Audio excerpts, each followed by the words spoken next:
Inter মায়ামির দুই তারকা Lionel Messi ও Jordi Alva নিষেধাজ্ঞায় পড়েছেন। মেজর লিগ সরকার ও মেক্সিকোর লিগা এমএক্সের অলস্টার ম্যাচ না খেলায় তাদের বিরুদ্ধে এই সিদ্ধান্ত নিয়েছেন MLS কর্তৃপক্ষ।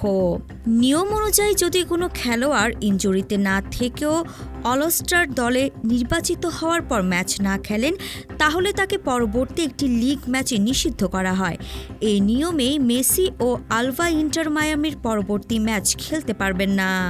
ওয়ালটন এখন দেশের সীমানা পেরিয়ে পৌঁছে গিয়েছে 50টিরও বেশি দেশে। ওয়ালটন, ঘরে ঘরে বিশ্বজুড়ে।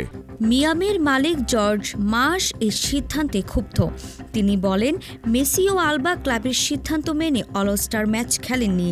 তারা বিশ্রামের প্রয়োজন বোধ করছিল, অথচ একটি প্রদর্শনী ম্যাচের কারণে লিগ ম্যাচে নিষিদ্ধ করা অন্যায়। ফিফা ক্লাব বিশ্বকাপের পর টানা 7টি ম্যাচ খেলেছেন মেসি আলবা। ক্লাব তাই চেয়েছিল তারা যেন অলস্টার ম্যাচ না খেলে বিশ্রাম পায়।